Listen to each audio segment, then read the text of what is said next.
We're going to be talking about the differences between the startup configuration and the running configuration, how we can tell our router to ignore the startup configuration when we boot, so the router will come up unconfigured, basically factory default settings, viewing the input-output system, using a TFTP server, which is Trivial File Transfer Protocol, to create backups of not only the input-output system, but the running and startup configurations as well, upgrading our iOS using a TFTP server, and then troubleshooting.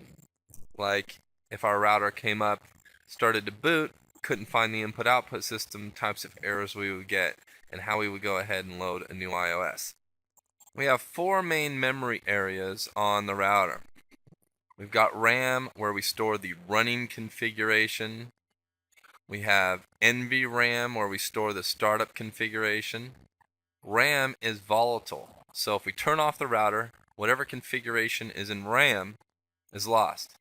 NVRAM is non-volatile, and that's why our startup configuration is there, because if we turn off the router, whatever's in there is going to still be there when we reboot, and we can use the startup configuration file to configure the router initially when we boot. Running config and startup config do not have to match. Third area is ROM, read-only memory. We have things like our post routine in there, as well as what's called ROM monitor. That's kind of like a safe mode for the router. Last one is flash. We store our input-output system in flash, which is our iOS. We can store other things there, but typically it's recommended that you just store your iOS in flash, because what happens when the router boots, the first file it sees in flash, it'll go ahead and load that and use that as the operating system. So if we have something else in there and it's a file before the input-output system, then it'll try to load that, and then the router may not be able to boot. So when we boot up real quick, depending on what our configuration register settings are, which we'll talk about that in a little bit more detail here in a moment, the router will grab the first file it sees in flash and load it into RAM and have the router up and running as that operating system. Then it'll take the startup configuration file and configure that operating system to have the router up and functioning. What we're going to do real quick is take a look at how we can view the running configuration and startup configuration, how we can manipulate those, how we can back it up, and how we can save our configuration, like our run, to our startup config. So if we go in and configure the router and we like our running configuration, how it's currently configured, then we can save that to the startup configuration. So if we boot, our configuration is not lost. In my simulator here, I've got, let's take a look at the net map. I've got a router connected to a TFTP server, just for basic demonstration. So I have one router where we can look at the configuration files, and then I have a TFTP server that we can use to back up the configuration files to.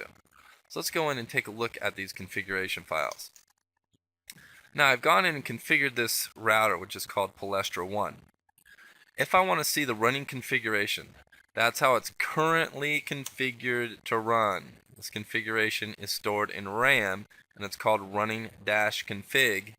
I can go in and take a look at that. This configuration file will be lost if I reboot the router. So I want to make sure, if I like it, I save it. If I want to make sure that the startup configuration is something I like, I can do show startup config. If I reboot the router, this is the configuration file that will be used to configure the router. And notice something.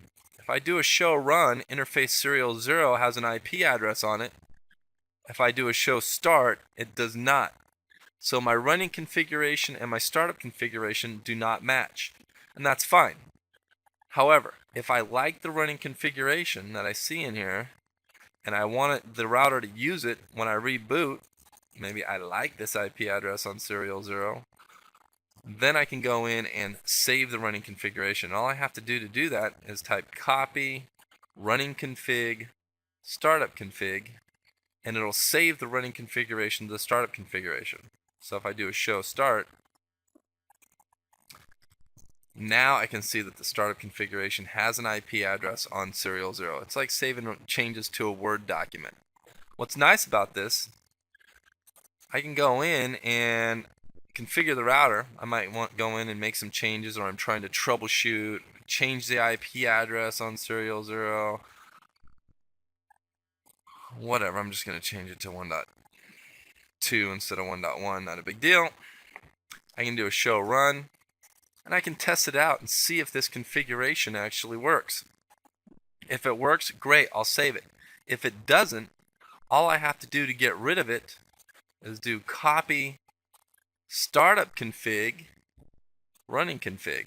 So what I love about this is I can go in and mess with a router, might be having some problems, have an automatic backup of the configuration. So worst case scenario, if I go in and make some changes and they don't work out very well, all I have to do is go copy startup config, running config, and it'll copy the startup configuration into the running configuration and reconfigure the router the way it was before I got there. I just want to make sure that the startup config is a valid file. I don't go in there and make changes without saving the current running configuration first to the startup config. So copy startup config, running config, goes in and makes the changes for me. Now on the simulator, no guarantees. So I went in and changed the IP address on the running config, and I changed it to 1.2, and I did copy startup config, running config, and look, it's back. It did work, so it didn't let me down. So 172.17.1.1 was the startup configuration, and I overwrote the running configuration with that. So I really like that feature because it's kind of a safety net. Now maybe just having a backup file in the startup configuration is not enough, or I really like the configuration, or it's something that I might want to back up. It's always important to have backups. What I can do is, if I like the running configuration, I'd save it to the startup. So I'd go copy running config, startup config, and save it. So now my running config and startup config match. Maybe it's not enough. What happens if something happens to my router, maybe a little fire, or we're bringing a new router in? Anyway, something happens and the startup configuration gets lost, or NVRAM becomes corrupt. What I can do is I can actually copy my running config or my startup config to a TFTP server. All I have to do is type in copy running config TFTP and hit enter. And what it'll do is it'll say, hey, what's the IP address of the TFTP server? Now, in my net map, let me exit out of that. In my net map, I have a router connected to a TFTP server. Ethernet 0 on the router connects directly to the Ethernet NIC on the TFTP server, and the IP address here is 172.16.1.2. So what I can do is I can type address or name of remote host 172.16.1.2, hit enter. And what that does is that tells the router the IP address of the TFTP server. If I can't ping the TFTP server, then I'm not going to be able to upload a configuration file to it. Again, normal network connectivity is required. Destination file name, I can call it whatever I want. I'll call it Palestra1 config. Hit enter. Goes ahead and copies it up. So it's gone in and copied it up. What's nice about this, if something does happen to this config, you might have a new admin that comes in, messes everything up, who knows. I can go ahead and, as long as I establish basic connectivity with this TFTP server, I can copy it back. All I have to do is go copy TFTP running config. I could even just copy into the startup configuration file if I wanted to. And again, same thing, IP address of remote host, what's the file name, Palestra1 config, and I can copy it right back over. It goes ahead and loads it for me, reconfigures the router. So TFTP server is a great tool for backing up and saving your configurations as a safety net. So for a quick recap of my configuration files, when I'm using my copy command, it's always copy, and then I specify the source of the copying, and then I specify the destination. So copy startup config, running config would copy a configuration file from NVRAM to RAM. Copy running config, startup config would copy from RAM to NVRAM. If I had a TFTP server over here, copy startup config TFTP would copy from NVRAM to the TFTP server. And again, I could go backwards. Copy TFTP startup config would configure the startup config with a file that I had on the TFTP server. So it's always copy the source and then the destination. Let's take a look at viewing our input-output system and upgrading it, manipulating it through the command line on the router. Let me bring up the router. So I'm on Palestra 1 again. What I can do, there's a couple important commands here that I can use to view information about my operating system on the router. Show version is a very important command. This command does a couple of things for me. It shows me information about my operating system, what version it is, what hardware platform it's working for, my system uptime, how long my system's been up, the image file where it's grabbing the input-output system from. It's grabbing it from Flash. The name of the file is C2600 Enterprise 12.1 BOSS. And then it shows where it's booted from, all that. So all the information about my input-output system I can get from show version. It's very important to not rename these input-output systems because the information contained here will tell me certain capabilities my input-output system has. Different operating systems have different capabilities. Not every operating system for a 2600 can fit on this particular router, or simulated router in this instance. Depends on how much non-volatile NVRAM you've got available, how much system flash you have available. So it's very important to use a show version and make sure that if you are going to load an operating system on your router, that it's one that's compatible. I can type in show flash and I can see what is in flash. Again, I can hold more than one file in here, but typically you just want your input-output system. Number one. The number one here is the first file in flash. That's the file that's going to get loaded when I boot. C2600 JSMZ. Here's my version number. .bin binary executable. All iOS files are binary executable. 2600 hardware platform, and the JSMZ tell me different capabilities that this input-output system has. I can go on Cisco's website, take a look at the JSMZ, and they will tell me what particular capabilities this input-output system has. Maybe I want to be able to do a VPN directly from the router here. I'm going to have to make sure I have the right iOS version to support that. And this is what will give me that information. So show flash, very helpful command. Now, if I wanted to back up this input-output system, sometimes flash becomes corrupt. I can use my copy command, copy flash TFTP. Now in the simulator, not going to work, gives me an error, but on every other router, a real router with access to a TFTP server, you can copy that over. It's just going to take a little bit of time because it's a fairly large file to copy through. So copy flash TFTP will save your input-output system from flash and put it on a TFTP server. Flash can become corrupt. Sometimes people might go in and accidentally erase flash. I've had that happen with students. They'll go in and erase flash so the input-output system is gone. It's always important to have a backup of this. You can download these files from Cisco's website, but you have to have access to their support site.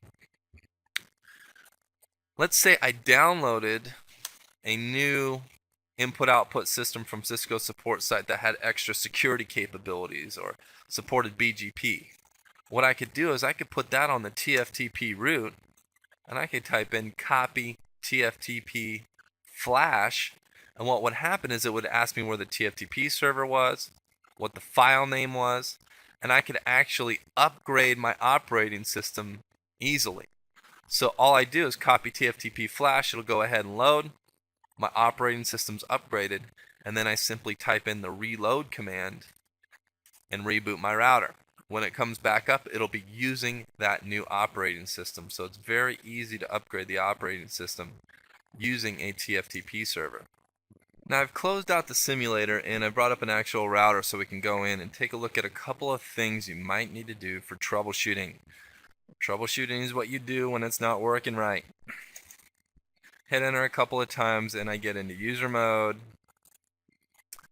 privilege mode, and let's take a look at this router real quick. I'm going to do show running config. I can go in, I see I've set the name, the password on it. I've configured IP addresses on the Ethernet and the serial interfaces. So what I want to do is I want to make sure that this configuration is saved. If I do a show startup config, I can see that non-volatile configuration memory is not present. It doesn't mean that NVRAM is gone. All it means is that I have not saved anything into NVRAM. So what's my command? Copy running config startup config. Will go ahead and save my current configuration to the startup config. Now what that means is when I reboot my router, the configuration that I've got right now that I've gone ahead and saved should come up and configure the router. The router should use that to actually configure the router, and it can come up operational as opposed to coming up with no configuration and not operational. So let me go ahead and reboot this router and let's see what happens. I type reload, confirm to reload, and we'll go ahead and reboot the router. Now what should happen is it should grab the first file it sees in Flash, load it as the iOS, and then go in and use the startup configuration to configure the iOS so my router is operational. Now I've jumped ahead a bit until the router booted here. So what happens was the router came up and I get this system configuration dialog, and it says, would you like to enter initial configuration dialog? What that tells me is the router is not configured. So the configuration file I used, or the configuration file I saved that was in RAM, and I saved it to NVRAM, it was not used to configure the router. So I never really like entering this initial configuration dialog. So I'm going to go in and say no to that. And now I'm going to check out my router and find out what the problem is.